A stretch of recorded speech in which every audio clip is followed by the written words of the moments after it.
So good morning, everyone. Thank you for making time out of your busy days to join us for our webinar. This is our annual webinar. We have webinars for all of our programs before the filing round. So if you're interested in more than just RLF, please make sure you're on our mailing list. I believe that information is going to be available at the end of the slide. But you all got this invitation, so it must mean you're on our mailing list. I'm Katrina Johansson. I'm the Executive Director of the California School Finance Authority, and we're here today to present the 26-27 funding round webinar for the Charter School Revolving Loan Fund program. So we'll be joined today by Will Jarrell, our Deputy Director, Jeff Taylor, and Steve Thuring, our analysts. So you'll be working primarily with Jeff and Steve as you work through your applications for this new funding round. So they'll both be presenting today, and we look forward to our conversation today. Next slide. We're going to hear some comments right now from State Treasurer Fiona Ma. Treasurer Fiona Ma was instrumental in effectuating the changes to the revolving loan fund program under the 26-27 funding round and beyond. So she worked with Laura Richardson's office to have Senate Bill 631 passed in that last legislative cycle. So we do have a new and exciting expanded program to talk to you about today. So with that, we'll hear comments from State Treasurer Fiona Ma. Hi, I'm California State Treasurer Fiona Ma, and I'm really glad you're here for the California School Finance Authority's webinar on the Charter School Revolving Loan Fund program for the 2026 to 27 funding round. We know how busy you are running schools and serving students, so we appreciate you being with us. This program is one of California's most important tools for expanding educational opportunity and supporting innovation in public education. Last year, I was proud to support Senate Bill 631, which strengthened and modernized the program to better meet the needs of our charter schools across our state. We continue to prioritize new charter schools, but we've also expanded support for schools impacted by declared disasters and for established high-performing schools with strong fiscal track records.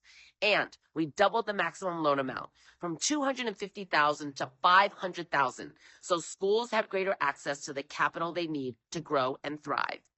Since 2014, CSFA has awarded more than $61 million in loans to over 250 schools statewide. That's real support, helping schools open their doors, stabilize opportunities, and serve students and families in communities throughout California.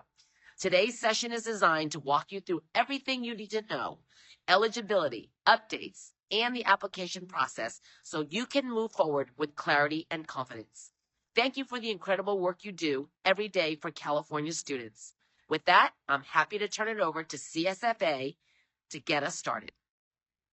First of all, just a few housekeeping items as we move forward. Just a reminder that the webinar is being recorded and it will be up on our website should you need to refer back to it. Your cameras and your microphones have been disabled for the webinar, but all communication will be handled through the chat. So Steve is monitoring the chat. So if you have any questions, please put those in the chat for everybody to see, and we'll try and respond to as many as we can within the time that we have. Another reminder that anything shared here during the webinar is for informational purposes only. We won't be making any funding determinations or eligibility determinations during the webinar. CSFA will need to see all application information to do that. Any unanswered questions will be responded to via email following the presentation, so we will be monitoring all questions to make sure they're addressed. And then please include your contact information with any questions in the chat so we can get back to you.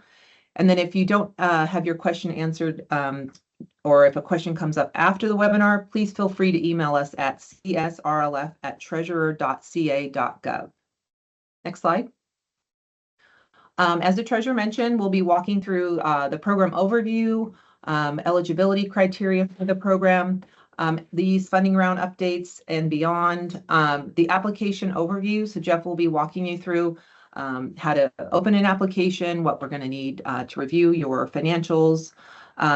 We're going to be providing some insight on what our underwriting process looks like. We're providing information on funding and disbursements, as well as fiscal and 204 forms. So you have to be in the fiscal system. It's a state funding system. So we'll be walking you through how to get into the fiscal system, and that's through a Form 204. We'll talk about loan repayment. So these payments are intercepted over a 5-year period, if not longer, for those disaster schools. And then we'll be providing our contact information should you need to reach any of us. Next slide. As the treasurer mentioned, Senate Bill 631 made some pretty great revisions to the Charter School Revolving Loan Fund program. Just given some shifts and dynamics in the charter sector over the last few years, we've had our loan program balance grow to almost $26 million. So we weren't seeing the applications come in to get that loan balance down, and recognizing that charters need more than the $250,000 for startup cost. We put through SB 631 some fundamental changes to the program. So we have some new priority factors. The program was until this year only available to schools that are new or within their first charter term. So now the priorities will still be for new schools and disaster schools, but all existing charter schools now can apply for the program funding. As the treasurer mentioned, we increased the lifetime borrowing limit to $500,000. So if you're a school that had an existing loan up to $250,000, you can come in and get that additional $250,000. We set a interest rate calculator at a lesser of the 3 calculations, similar to what's in our charter school facility program. So that rate will be set at 50% of the state's most recent GO bond sale, the pooled money rate, and nothing less than 3%. So this is going to be a great financing tool for charters that need access to capital. And then we enhanced our repayment terms to account for those charters that are impacted by disasters. Next slide. So to be eligible for a grant, you must be a charter school or a chartering authority applying on behalf of a charter school, have an approved charter or petition in place, or one submitted to an authorizer, cannot be a conversion from an existing public school, and you can have no material legal issues. So you'll be submitting a legal status questionnaire to us, and we'll be vetting those issues to make sure that you're eligible for a loan. And then you cannot have previously received a program loan for more than $500,000. You must be in compliant with all other CSFA programs to be eligible for this program. For example, if you owe money to 740, or if you're in default under CSFP, you would not be eligible for this program. And then you must be in good standing as determined by your chartering authorizer. I am going to turn it over to Will Jarrell. I just stole his slide, so I apologize for that, Will. That's okay. That's okay. Thank you, Katrina. Before I continue on, I want to make sure we check in with Steve, who's going to be monitoring the chat. Steve? Nothing to report, no questions. Okay, thank you, Steve. No problem. All right. So I want to just briefly touch on good standing. It's an important part of the eligibility, and it's being in good standing with your charter authorizer and in compliance with the terms of your charter. Ed Code's pretty clear about this aspect of the program. You can't have any notices of violation or notices of intent to revoke. We'll rely on your chartering authority to complete a good standing confirmation form to ensure that you're eligible, and you'll see what that looks like when we go over the application. Let's turn to the application process. Jeff Taylor will handle the details of this, but I'll get us started with an overview. The application opens on March 30th, and the QR code on the right is to the RLF webpage, which is where you'll find the link.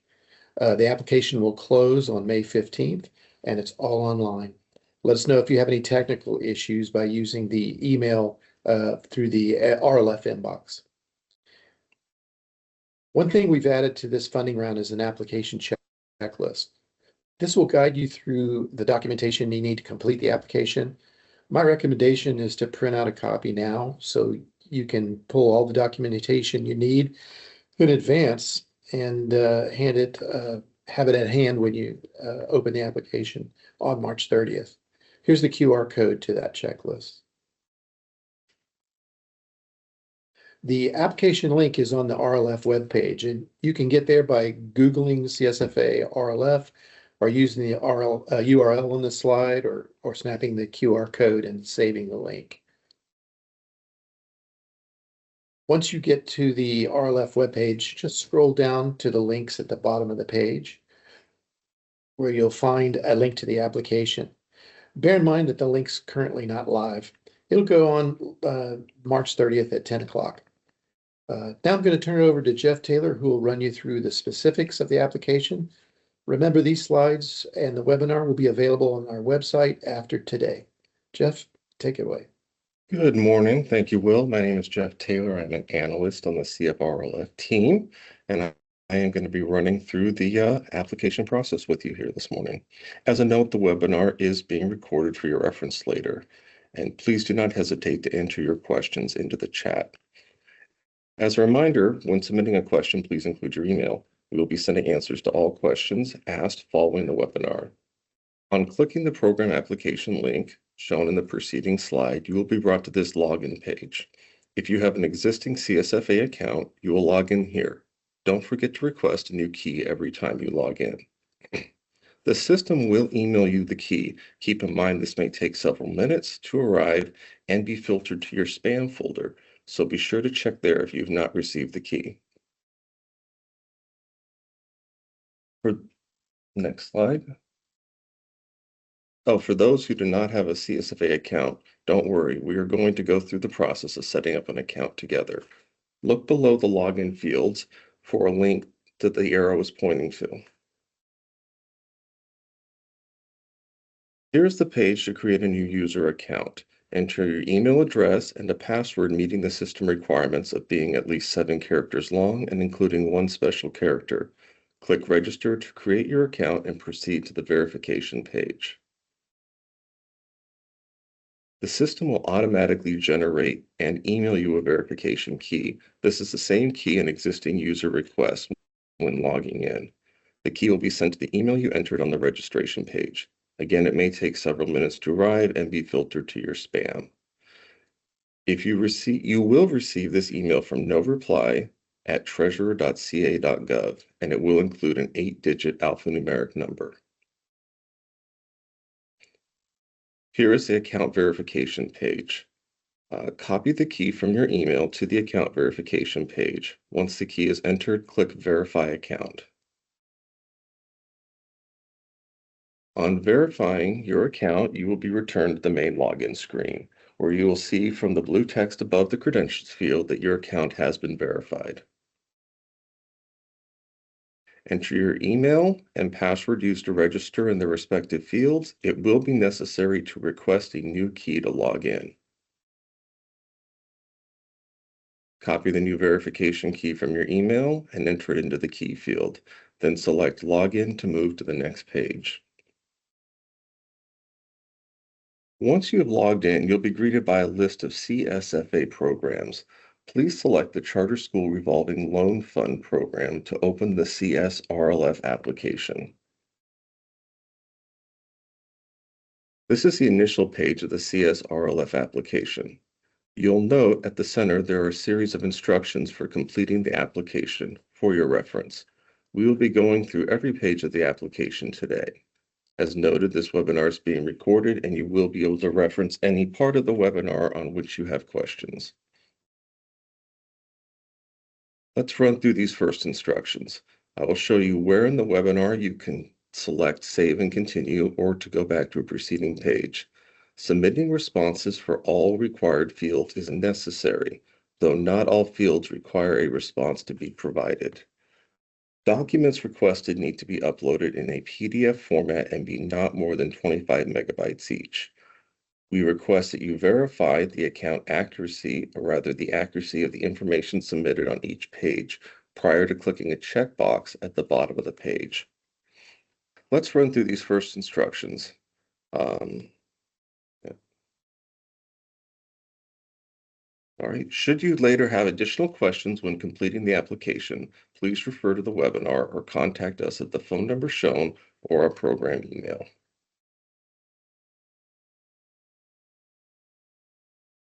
Now to get started with the application. Note that the application may change a bit from how it appears today. I would like to draw your attention to the area outlined in the red box.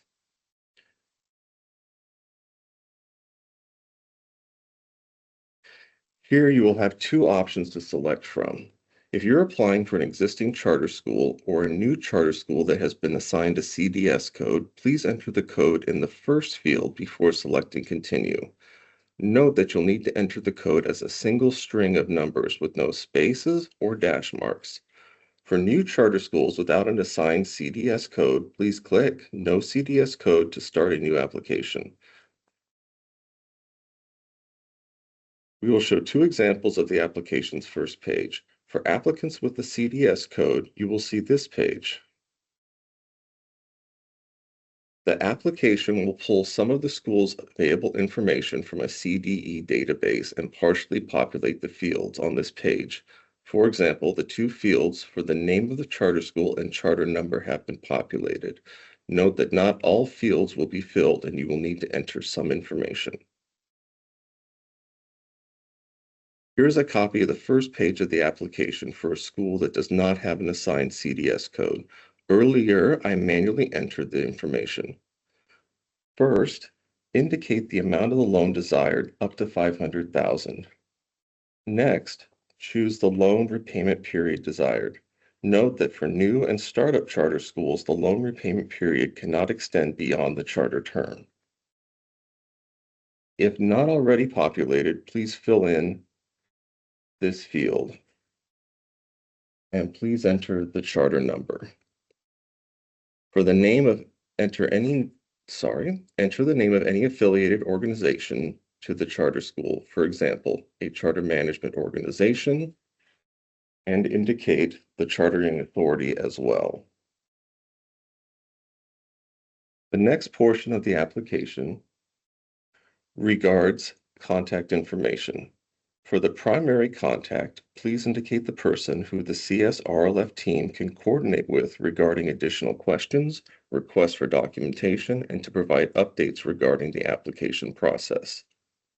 Please include their full name, their title, a phone number, and email address. The secondary contact's name needs to be for a different individual who is not the same person as the first contact. For the application to be complete, two individuals' contact information needs to be entered. We request information for two individuals because people do change schools, go out on leave, or are otherwise not available to answer emails or phone calls. We do not want the applicant's application to be delayed because we are not able to contact someone at the school with the questions or requests for additional documentation.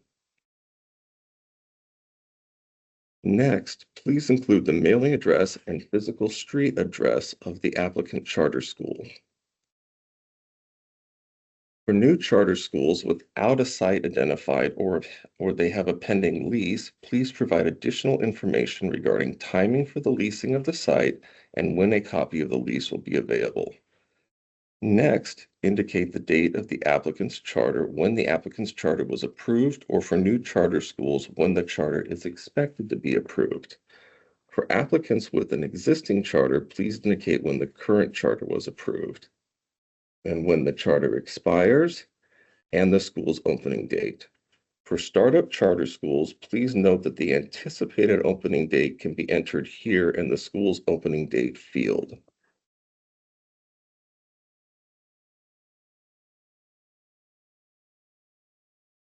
This checkbox has been added to the bottom of each page of the application to act as a reminder to the applicant to review and verify the information entered on each page. Once you've reviewed what has been entered, please check this box and click Save to Continue. Please note that if you click the back button before clicking Save to Continue, all information entered on this page will be lost. Thus, it's important to click Save to Continue first before going back to a preceding page.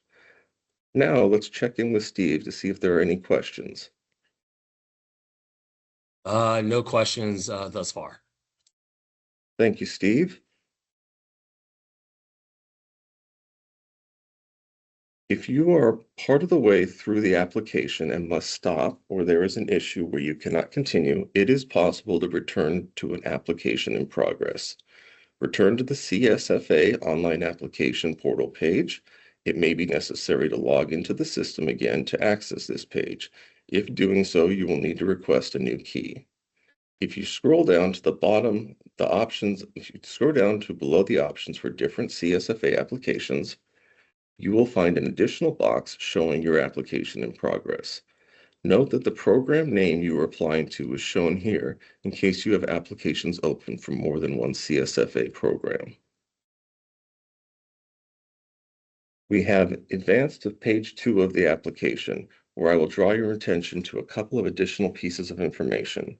In the top left, see the name of the charter school that is being applied for. And to the right is the current page of the application you are on. To begin this page of the application, you'll need to choose from one of two options. Option A, the application is submitted by a charter school that is incorporated. Or option B, the application is submitted by a chartering authority on behalf of a charter school. On selecting one of these options, you will then proceed to the charter school questions. If you are applying directly on behalf of a charter school, you will use option A. On selecting option A, you will be prompted to enter the nonprofit organization's entity name for the charter school. This is not the same as a doing business name, but is the official name as recognized by the California Secretary of State and on the entity's articles of incorporation.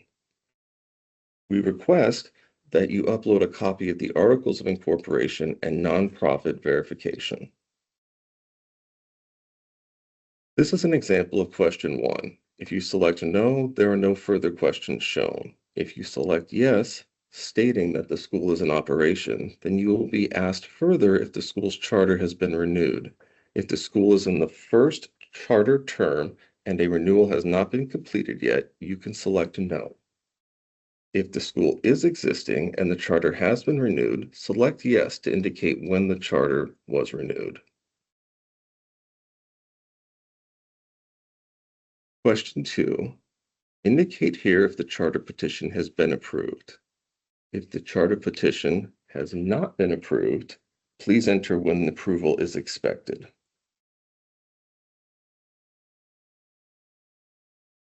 In this question, we are asking if the affiliate that operates the applicant charter school has previously been awarded an RLF loan. If another of the affiliate school has received an RLF loan, please select yes. In the text field, then please enter the name of the school which was awarded an RLF loan, when it was awarded, and the amount of funds that were dispersed to the school. For example, if in April of 2023, the school received a $250,000 loan from CSFA, but only $100,000 of that loan was eventually dispersed to the school, please enter $100,000 or the total amount of the loan that was dispersed here.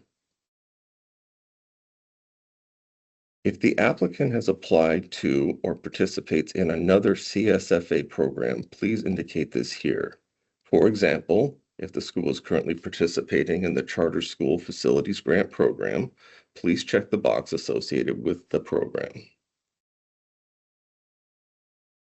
And the last question on this page requests that you indicate what type of school the charter is. Now, please take a moment to review your answers on page 2 to confirm all information is accurate and complete. And again, a reminder that if you do select back before selecting save and continue, all information entered on this page will be lost. Now let's pause here and check in with Steve to see if there are any questions. No questions on that particular part. Thanks again, Steve.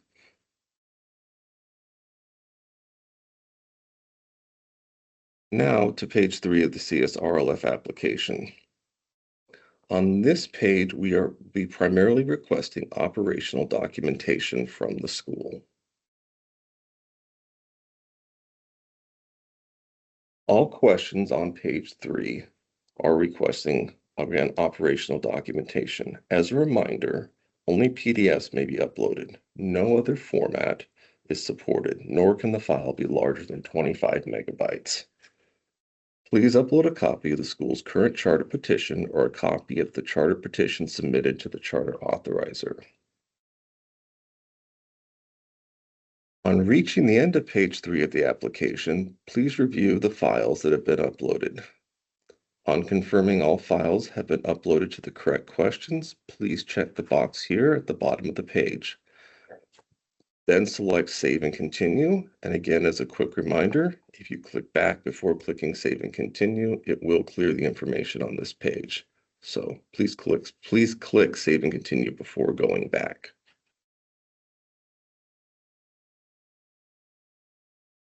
And here we have at page 4 of the application.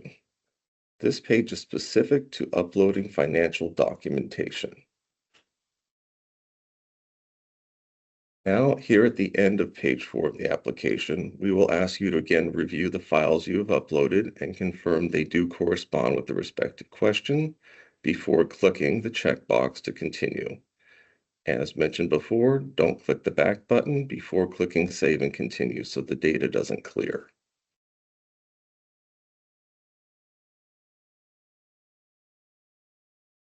We are now on page 5, the last of the application. On this page, the questions will be regarding the legal status questionnaire and charter school certification. This is a copy of the charter school certification. Please note on the certification form that option A applicants sign the top of the box, while option B applicants sign the lower portion of the form. Note there will be a link on this page of the application to download this form to be completed.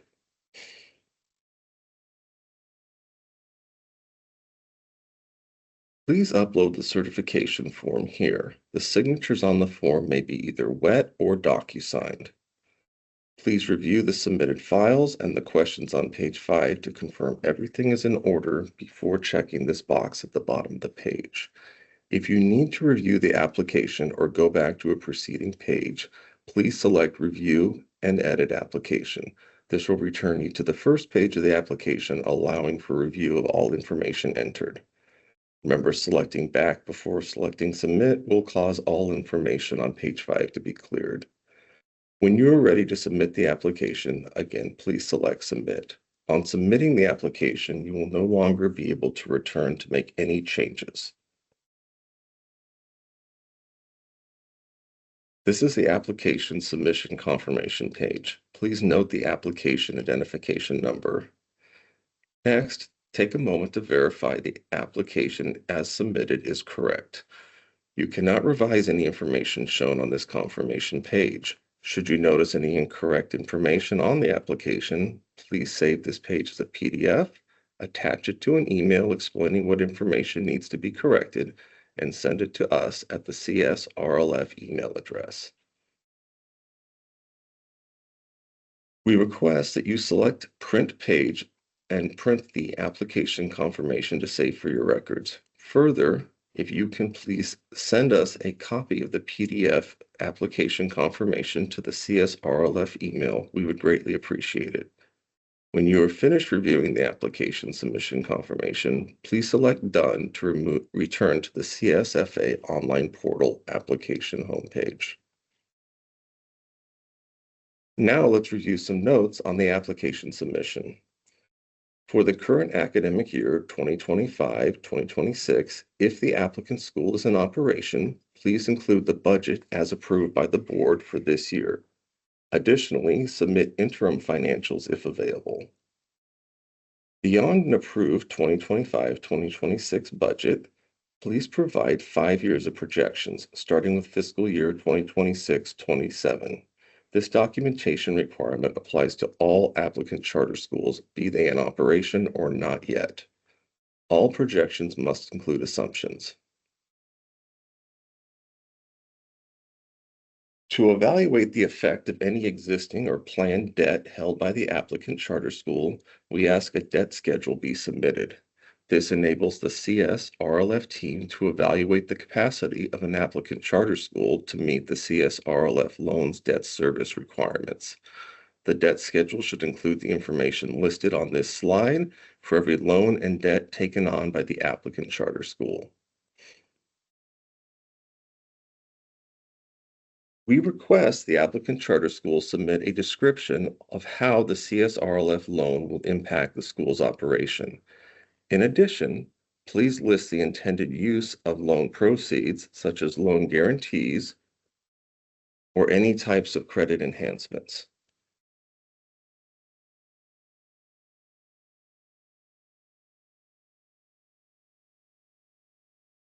Here's an example of different revenue and expense categories typically shown on financial projections.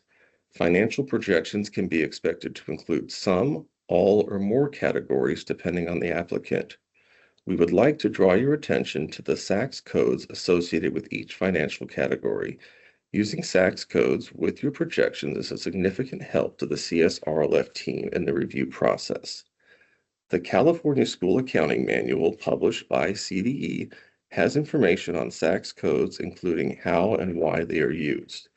The QR code at the bottom left of this slide links to a PDF copy of the accounting manual. Here you can see the SACS code ranges associated with different revenue categories. Please refer to the California please refer to the California School Accounting Manual for more information. Here we have an example of enrollment projections. To fit this example on this slide, 2 years of projections have been removed. Please be sure to include 5 years of projections on your form. For each year of projections, please list the fiscal year. Note that the current fiscal year is shown as present enrollment information is needed as well. Make sure each grade offered by the school is listed. Provide enrollment values for each grade in the projected years. This is in addition to the 2025-26 fiscal year if the school is in operation. Enrollment should be provided for the applicant school by grade and in total. A total school enrollment and total ADA value should be provided in addition to a UPP %. 5 years starting with fiscal year 2026-27 are needed. So I'll hand it off to Will now. Thank you, Jeff, and appreciate those pipes, man. That's some great radio voice. Let's turn to Steve really quickly and see if there's any questions. Yes, actually, we have 2 questions from Zach Wolf. Do budgeted financial projections need to be in PDF form too, or can they be in Excel? That's a great question. Due to our IT requirements, they have to be submitted, unfortunately, as PDF. So we, Jeff and I will actually be reaching out to each applicant individually and we'll be requesting the financial projections in their Excel format as well. And then also similarly for new schools opening in 26-27, do you want to use it? Show the RLF cash flow? No, do not show the RLF in the cash flow. Our model automatically takes that into account. 2 great questions. Thank you, Zach. Back to you, Will. Okay, thanks, Steve. So that's the application portion, and the deadline is May 15th at 5 p.m. We're not going to accept late applications, and we're not doing any paper applications anymore. That's pretty great to hear that. As you can see on this slide, once the application has been submitted, Jeff and Steve will review the application and request additional information as required. There's likely a back and forth process, and so it's crucial that you have a reliable contact for this information. Much of this back and forth is going to happen over the summer, and many schools will be on summer break. So make sure we have a good contact during that time. We don't want to delay the processing of your loan. Once we complete the review, schools that are eligible will go to the CSFA board for approval. Once the board approval is complete, we'll send you some additional forms, including a loan agreement for your board to approve. After the loan agreement is executed, we'll send a disbursement request to the State Treasurer's Office Accounting, and from there it will go to the State Controller's Office. Keep in mind that the State Controller Office may take up to 8 weeks to get you that check, and sadly we have no control over that part of the process. Keep in mind, and depending on your specific circumstances, there may be a single or multiple disbursement. Typically, if there are multiple disbursements, the first will be 40% of the total, with the remainder split between a second and possibly a third disbursement. These disbursements will mostly be dependent on verification of attendance data. So here's a recap of what to expect. One last note. We'll provide you a loan repayment schedule with payments beginning in the fiscal year following disbursement. The clock starts after all disbursements are made, and payments are intercepted automatically at the CDE level between August and January each year. Now I'll turn it over to Steve. We'll run you through the hugely important STD 204 process. All right. Thank you, Will. Okay. This is as Katrina was mentioning in her opening remarks, the standard 204, 205 form are necessary for any applicant or school that has been awarded disbursement or loans under the program to actually receive funds from the state and the state controller's office. So this is a necessary part once you get approved. And for most likely new schools, if you already have a 204, 205 that you had to submit for a CSFA program such as SB 740 or incentives to receive that funding, though we probably already have your 204. So this is most likely for those schools that are just coming in and are new schools. So all applicants must have a 204. Again, it's necessary for the state in order to issue funds to your organization. It's available on the DGS website and also the QR code here. We will also, in the process, after the approval, we will be sending you all this information as well. So no worries on that part. On the Fiscal and 204 form, you will need to put your business name, and then you will need to enter your applicant's entity name as it appears on the IRS employer's identification number under the IRS website. This is hugely important because it needs to match. If it doesn't match Fiscal and the state controller's office, we'll kick it back to us, and we will be reaching back out to you to get everything corrected. So just to make sure, again, make sure everything, we can see an example here with the IRS. You can see the other names here. So make sure, again, it must be identical. And then again, there could be delays due to this. We try to mitigate that as much as we can, but we do have some instances where the forms that are submitted and the fields that are entered by the school don't particularly match. And again, it'll get kicked back by Fiscal. And again, here's an appendix for all the reference materials. You can find our program webpage, the standard 204, and you can also join our listserv for those here that maybe were able to add through another means. It looks like everybody here, I think, probably joined due to the listserv, but it's there for everybody's convenience. And next, I will leave it to Will. Thank you very much, Steve and Jeff. I'll give you a second to do a screenshot of this page. It's got plenty of great information for you. And ask that Steve, do we have anything in the chat? Yes, we do. Zach had a really good question. For quicker cash disbursement purposes, it would be wise for a school to get board approval on the loan docs once CSFA has approved the application ASAP, correct? Yes, that is correct. What we're going to be doing is after our approval, we will now be sending you the board resolution along with the loan agreement checklist and the 204, 205 to all be completed once you're approved by the board. So yeah, you'll want to plan your board right after our board in order, and then that way when the loan agreement is actually sent to the school has already preemptively approved the loan and the terms under our resolution. Great question, Zach. Thank you.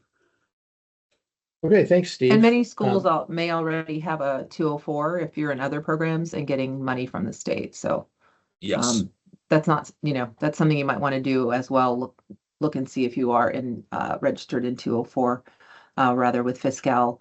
I don't know how much you guys touched on timing, but I did want to reiterate that CSFA will do all it can to process applications, and get funds to school, but we are reliant on our accounting division as well as the controller's office who cuts the warrant. So, when we talk about expedited payments, that's on our end, and it's kind of a little bit outside of our control as it relates to those other state entities. Okay, well, that's it for today. Katrina, did you have any last words? No, I mean, we're, excited about this funding round and the expanded opportunities with this program now. So, we look forward to receiving applications. And again, follow up with any questions, comments. We're here to answer anything. Okay, everybody, thanks you, for Will. joining us. Thanks, Jeff. Thanks, Steve. Steve, thank you. And we'll see you all down the road. Take care.